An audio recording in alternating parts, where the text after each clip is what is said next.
Why does it grieve me so? But your heart seems so silent.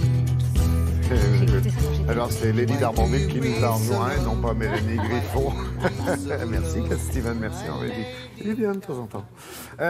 Oui, pour parler de la Biennale de Paris qui s'appelait la Biennale des Antiquaires et qui a changé de nom. Hein. Voilà, alors c'était la Biennale des Antiquaires, c'est devenu la Biennale de Paris, voilà. Tout simplement. Alors normalement c'est une nouvelle formule. C'est ça. J'ai l'impression que vous n'êtes pas fan. Non, je ne suis pas très convaincue par cette nouvelle formule. Il faut dire qu'il y a eu pas mal de petits changements ces 2 dernières années. Changement à la présidence du SNA, le syndicat national des antiquaires. Ça fait quand même beaucoup, Laurent, ça fait beaucoup. Changement de formule, vous l'avez dit, changement de rythme aussi, puisque cette Biennale devient annuelle. Et tous ces changements font que la Biennale a, à mon sens, du mal à trouver un nouveau souffle cette année. Attendez, vous êtes en train de me dire que c'est moins bien. Disons qu'elle fait moins rêver. On cherche un peu plus les chefs-d'œuvre. On aimerait y voir un peu plus de chefs-d'œuvre, mais cette biennale, quand même, Laurent, il faut le dire, elle reste malgré tout un beau panel de l'histoire de l'art. On y voit toutes les spécialités, toutes les époques. D'ailleurs, mention toute particulière pour les stands du 20e qui, cette année encore, sont très, très réussis. Et puis, vous allez voir aussi, Laurent, que cette biennale, c'est tout un univers de grands décorateurs, de grands collectionneurs, un univers de grands spécialistes d'horizons différents. Grâce à quoi? Grâce à la commission biennale qui, cette année, regroupe en fait des personnalités qui ont vraiment fait leur preuve dans le domaine des arts depuis bien longtemps. Alors, il y a par exemple l'homme d'affaires Christopher Forbes, qui est un grand collectionneur. Il y a Jacques Garcia, le grand décorateur. Il y a le prince Amin Aga Khan. Il y a des conservateurs de musées très prestigieux. Vous allez voir, nous en avons rencontré quelques-uns qui nous présentent leur coup de cœur. Regardez.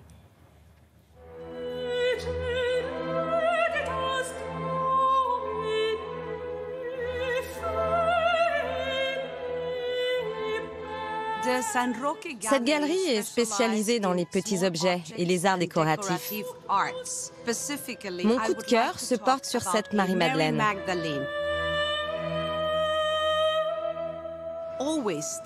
Dans tous les pays, sa représentation est différente. En Italie, en France. Mais ici, au Portugal, sa position allongée est très spécifique. Elle a un air de Bouddha. Et on voit bien la fusion des cultures. Elle transmet le calme et la sérénité. Regardez ses pieds, ses cheveux bouclés, la beauté du drapé dans ce bel ivoire du XVIIe siècle.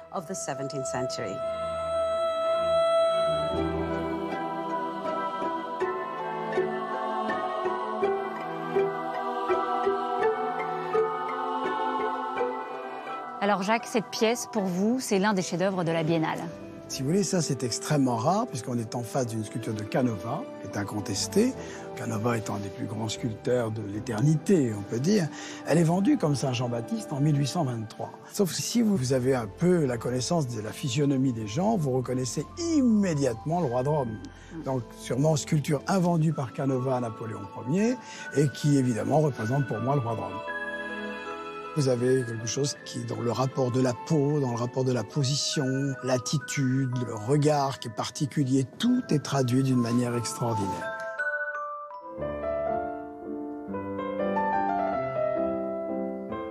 Nous sommes dans une des plus grandes galeries londoniennes, spécialisées dans les anciens maîtres, le 19e siècle, les impressionnistes. C'est sans doute pour ça que vous avez choisi ce tableau-là, parce que vous êtes un grand passionné du 19e siècle. J'adore le 19e, mais c'est mon frère qui m'a introduit à Henri Le Sédanier, un post-impressionniste français qui avait un talent incroyable pour créer des environnements. Mais qu'est-ce qui vous attire dans ce tableau? La qualité de la lumière, la diffusion de cette lumière sur le bâtiment, sur la table. Le soleil, on le sent.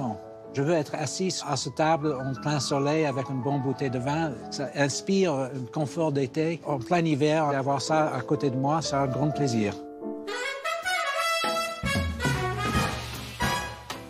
Alors Jacques, qu'est-ce qui vous touche dans un meuble comme celui-ci, puisque c'est un autre de vos coups de cœur? Là, on se trouve devant un meuble de Jean Royer, qui est un des grands artistes des années 50. Déjà, j'aime une chose, c'est qu'il est dans son état original. C'est-à-dire que le cuir, c'est son vieux cuir, les clous sont vieux clous, rien n'a été touché.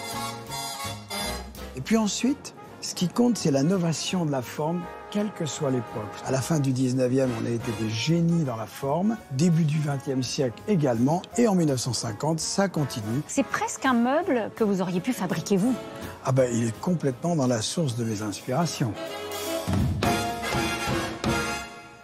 C'est jusqu'à quand? Joli. C'est jusqu'à dimanche soir, Laurent. Avec votre mention spéciale 20e siècle, j'en fais partie, c'est le siècle des jeunes antiquités, c'est ce qu'on dit, n'est-ce pas? C'est cela.